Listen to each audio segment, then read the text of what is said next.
ಮಂಗಳವಾರ ಬೆಳಿಗ್ಗೆ ಇವತ್ತು ಸೂರ್ಯ ಎದ್ದು ಕಂಡುಬಿಡೋಕ್ಕಿಂತ ಮುಂಚೆನೇ ನಾನು ಕಂಡುಬಿಟ್ಟಿದ್ದೆ. ಅಂದರೆ 6 ಗಂಟೆಗೋ 5 ಗಂಟೆಗೋ ಎದ್ದಿದ್ದೆ ಅಂತ ಅಂದ್ಕೋಬೇಡಿ. ನಾನು ಎದ್ದಿದ್ದೆ 8 ಗಂಟೆ. ಬಟ್ ಆದರೂ ಕೂಡ ಇನ್ನೂ ಸೂರ್ಯ ಕಂಡುಬಿಟ್ಟಿರಲಿಲ್ಲ.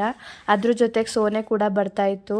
ಈ ಮಳೆ ಎಲ್ಲ ಬಂದಾಗ ನಾನು ಕೆಲವೊಂದು ಸಲ ಯೋಚನೆ ಮಾಡೋದೇನೆಂದರೆ, ನಮಗೇನೋ ಎಲ್ಲ ಸೌಲಭ್ಯ ಇದೆ, ಮನೆ ಒಳಗಡೆ ಇದ್ದೀವಿ, ಮನೆ ಸೋರಲ್ಲ, ಮನೆ ನೆನೆಯಲ್ಲ, ಏನು ಬೇಕೋ ಅದನ್ನು ತಿನ್ನೋಕ್ಕಿದೆ, ಸೊ ತಿನ್ಕೊಂಡು ಹೆಂಗೋ ಚೆನ್ನಾಗಿರ್ತೀವಿ. ಬಟ್ ಕೆಲವೊಬ್ರಿಗೆ ಮನೆ ಸೋರುತ್ತೆ, ಮನೆ ನೆನೆಯುತ್ತೆ, ಹೊರ್ಗಡೆ ಹೋಗಿ ದುಡಿಬೇಕು, ಅವತ್ತು ದುಡ್ದು ಅವತ್ತನ್ನು ತಿನ್ನಬೇಕು. ಬೀದಿ ಬದಿ ವ್ಯಾಪಾರಿಗಳಾಗಿರ್ಬೋದು, ಊರಿಂದ ಊರಿಗೆ ಹೋಗಿ ವ್ಯಾಪಾರ ಮಾಡೋರಾಗಿರ್ಬೋದು, ಅಥವಾ ಈ ಬೈಕ್ಗಳಲ್ಲಿ ಕೆಲಸಕ್ಕೆ ಹೋಗೋರಾಗಿರ್ಬೋದು, ಎಲ್ಲ ಸಿಕ್ಕಾಪಟ್ಟೆ ಹಿಂಸೆ ಅನಿಸುತ್ತೆ ಆ ಟೈಮಲ್ಲಿ. ಇವರೆಲ್ಲ ಯಾವ ರೀತಿ ಮೇಂಟೈನ್ ಮಾಡ್ತಾರೆ ಅಂತ ನಿಜವಾಗ್ಲೂ ನನಗೆ ಗೊತ್ತಿಲ್ಲ. ಒಂದೊಂದು ಸಲ ಎಲ್ಲ ಇರೋ ನಾವೇ ಏನಾದರೂ ಒಂದು ಹೆಚ್ಚು ಕಡಿಮೆ ಆಗಿಬಿಟ್ರೆ ಪರದಾಡ್ಬಿಡ್ತೀವಿ. ಬಟ್ ಇವ್ರ ಧೈರ್ಯಕ್ಕೆ ಮೆಚ್ಚಬೇಕು. ದೇವರು ಎಲ್ಲರಿಗೂ ಒಂದೇ ರೀತಿ ಜೀವನ ಕೊಡಬೇಕಾಗಿತ್ತು ನನ್ನ ಪ್ರಕಾರ.